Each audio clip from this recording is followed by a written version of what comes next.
جی پہلے میں تھوڑا سا عادل راجہ کے متعلق یہ کلیئر کر دوں کہ ان کا ایکس سروس مین سے سوسائٹی سے کوئی تعلق نہیں ہے، بلکہ یہ جو پاکستان ایکس سروس مین پیس جس کو کہتے ہیں، انہوں نے کبھی کوئی اجتماع نہیں کیا، کبھی اکٹھے نہیں ہوئے. وہ دوسری سوسائٹی ہے جو کہ جنرل علی قلی خان کی ہے. جی جی تو یہ بہت شروع میں جب انہوں نے یہ کوشش کی تھی تو میں چونکہ خود پیس میں اس وقت موجود تھا، میں نے ان کو منع کیا تھا کہ آپ اس پلیٹ فارم کو کسی بھی پولیٹیکل کام کے لیے استعمال نہیں کر سکتے. اسی لیے ان کو یہ سارا کام چھوڑ کے باہر جانا بھی پڑا، اور وہاں بیٹھ کر جو وہ بات چیت کر رہے ہیں وہ بیس لیس ہے. میرے خیال میں اس کا کوئی پاؤں نہیں ہے، اور انہوں نے ایسی بڑی بڑی باتیں کی ہیں جیسے مثال کے طور پہ کہ اتنے ہزار لوگوں نے ریزائن کر دیا، جو کہ میں نے خود جب چیک کیا کیونکہ ایسی بات تو چھپی نہیں رہ سکتی. ہمارے ہی بھائی بچے بھتیجے آپ کے جو نہ جاننے والے یہی لوگ ہیں نا فوج میں. یہ کیسے ممکن ہے کہ 5,000 لوگ ریزائن کریں اور یہاں کسی کو کانوں کان خبر نہ ہو؟ وہ بھی جھوٹی خبر تھی.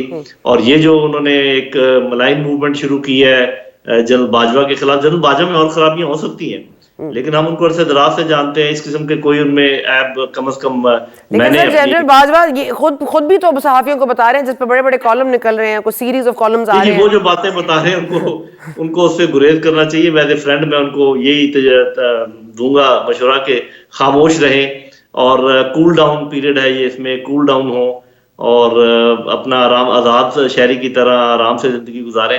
بہرحال ان کا وہ انڈیپینڈنٹ، ان کی مرضی ہے، وہ جیسے بھی کرنا چاہیں. ہم تو دوست کے طور پہ ایک مشورہ ان کو دے سکتے ہیں. تو سر اگر یہ سب کچھ ہوا ہے، سپوزنگ اگر وہ خود کہہ بھی رہے ہیں، مان بھی رہے ہیں، اور اگر ثاقب نثار صاحب کو پریشر بھی کیا ڈالا گیا، ثاقب نثار صاحب حالانکہ ڈینائی کر چکے ہیں، لیکن آپ کو لگتا ہے کہ احتساب کا کوئی طریقہ نکالنا چاہیے؟ کیا ریویو کرنا چاہیے جہانگیر ترین کے معاملے کو، عمران خان صاحب کے کیس کو اور نواز شریف صاحب کے کیس کو؟ کیا اب کوئی مزید بینچ بننا چاہیے مائنس دوز جنہوں نے یہ فیصلے دیے ان کے خلاف، تاکہ کوئی احتساب کا کوئی عمل تو شروع ہو سکے؟ سر جی دیکھیں، ایک بات تو یہ ہے کہ بے شک وہ بڑے اعلیٰ عہدے پہ رہے ہیں اور بڑے ہمارے لیے قابل احترام ہیں، لیکن کسی ایک شخص کے بیان کے اوپر سارا معاملہ تلپٹ نہیں ہو سکتا.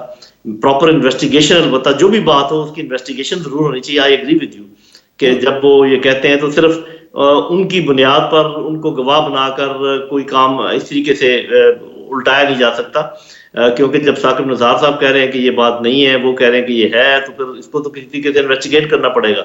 ویسے تو میری بہن، اگر میں آپ کو سچ بتاؤں تو اتنا گند ہے، آپ بھی جانتی ہیں، ہم بھی جانتے ہیں. پچھلے جتنے جو فیصلے ہو بھی گئے، جن لوگوں کو انڈائیکٹ کر بھی دیا گیا اور سزائیں بھی ہوگی، وہ بھی نہیں مانتے.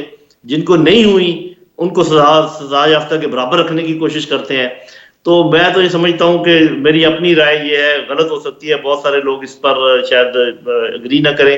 ایک لائن ڈرا کر لینی چاہیے، اس کے بعد کی باتیں کریں. اگر پچھلی باتوں میں ہم کھبے رہے تو میرا خیال آگے ہم کبھی بھی نہیں بڑھ سکیں گے. اس لیے اس کی وجہ اس لیے ہے کہ سب کے سب ملوث ہیں. جی جنرل صاحب، مجھے سر آخر میں صرف یہ بتا دیجیے، یہ جو آڈیوز ہے نا، یہ آڈیوز ہمیں پتہ ہے کہ کون ریکارڈ کرتا ہے، پتہ نہیں کیوں ریکارڈ کرتے ہیں، لیکن یہ جو اب ان کو بار بار نکالنا، بار بار ان کو باہر لے کر آنا، وہ تو سوشل میڈیا گند بن چکا ہے. سر کیا اس کو روکنے کا کوئی جائز طریقہ ہے؟ کیا ہم یہ بس کر سکتے ہیں؟ جی میرا اپنا خیال یہ ہے، اور میں اس پر مصر نہیں ہوں، اللہ بہتر جانتا ہے. میرا اپنا خیال ہے کہ کوئی بھی آڈیو، کوئی بھی ویڈیو اس وقت بالکل بے اثر ہو چکی ہے.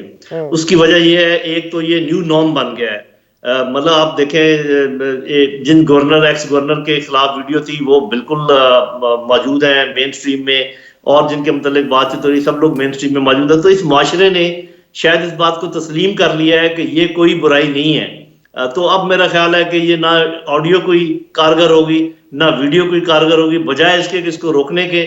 میں یہ یقین کرتا ہوں کہ اگلے چند ماہ کے بعد کوئی نہ آڈیو نکلے گی نہ ویڈیو نکلے گی، کیونکہ ان کا اثر زیرو ہے. اوکے، بہت شکریہ جنرل خالد لودھی صاحب، آپ نے وقت نکالا ہمارے لیے. Thank you so much.